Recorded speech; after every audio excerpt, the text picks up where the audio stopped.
Elephant is part of one of the largest auto insurance companies in the world with operations in 7 countries. But we only have one hometown, Richmond.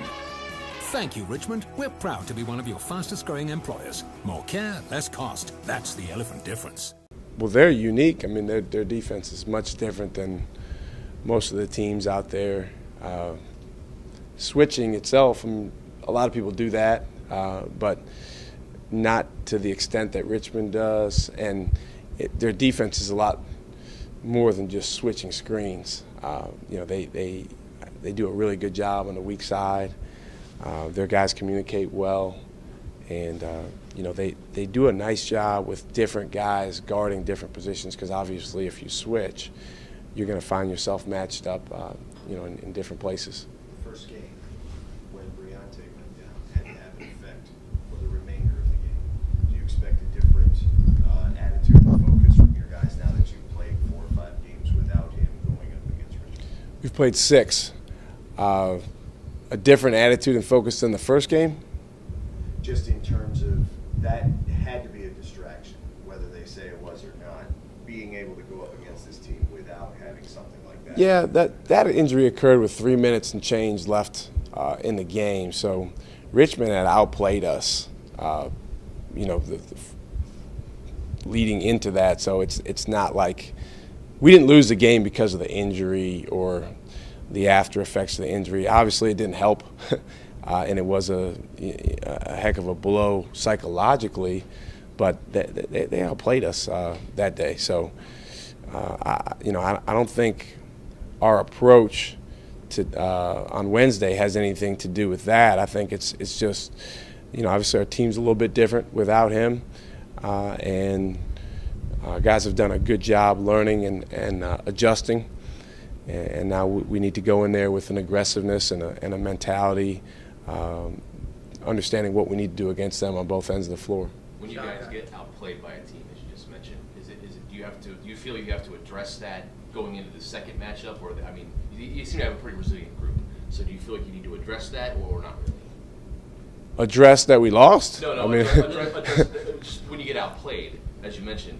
Do you have well, anytime you lose, you get outplayed. I mean, that's the way the game works. I guess maybe there's 1 or 2% of games that go the other way, but you know, we're 21-6, so for the most part, we've outplayed 21 teams and been outplayed 6 times. You know, I think a lot of the game, any game, people tend to focus on your team and what your team did.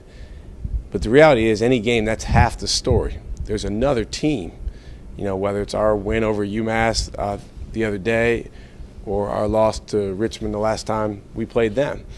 And it's always a interaction of the two things. You know, I think coaches realize that, you know, it's how your team plays, and then it's what the other team does as well. So our guys are very aware of what happened in the game January 31st. We were on a 12-game winning streak. I think if we could go back to that game, I don't want to speak for our guys, but I think, you know, we probably would play with less avoidance and more aggressiveness. But that game's over. You know, it's a whole new situation. The game's at their place now, and we're excited about the opportunity.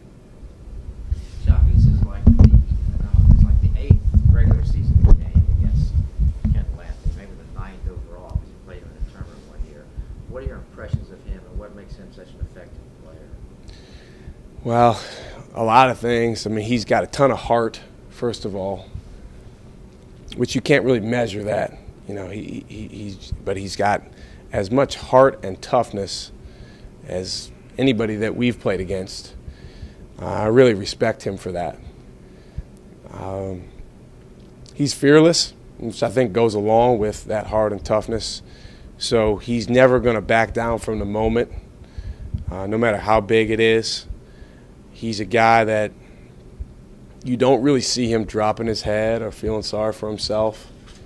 He comes to work and puts his hard hat on and doesn't really concern himself with any type of measurables and just attacks. And then you know, you add in the basketball component of it with him being extremely quick, very good with the ball, and a really good shooter and finisher.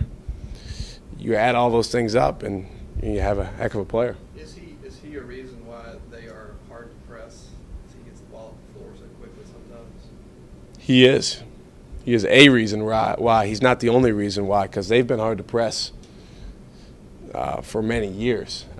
But I would say the number one reason they've been tough to press is their guards, you know, have done a really good job, and then Coach Mooney and their staff, they know what they're doing. Those guys, you know, they put the guys in a good position. Can you talk about, in the past, you talked about Jaquan working on coachability over the last couple It's Jaquan. Just If our VCU people can't say it right, then we can't expect, you know. Jaquan. The reason I keep saying that is because he's very sensitive about it. So he gets mad at me when other people call him the wrong name. You know, so I'm just saying. So in the past, you talked about Jaquan and his coachability. Don't throw me in it. Don't throw me off. Can you talk about how he's progressed with that? And I know it's been an area of emphasis. Coachability, yeah. I think he's made a lot of progress. You know, the hardest thing for him is how hard he is on himself, and he's somewhat of a perfectionist. So when he makes what he perceives to be a mistake, a lot of times he gets in a place where he's very upset about that mistake, and sometimes that place is not necessarily the most coachable place. Whereas a guy like Trey is more of just a go-with-the-flow guy.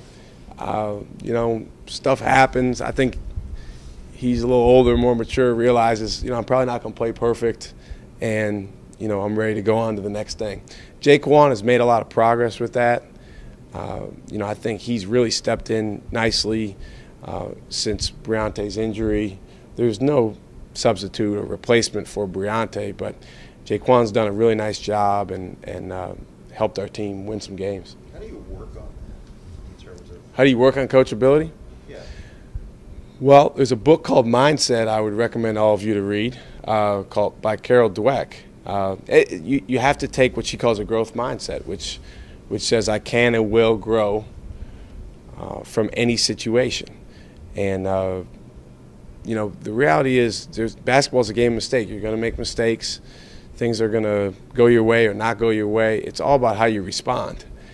And I think one thing that our guys don't know, or we try to help them understand this, but the best players actually in the world are the best players partly because they're so good at responding when they do make a mistake or when things don't go their way. So he's in the process of getting better at that.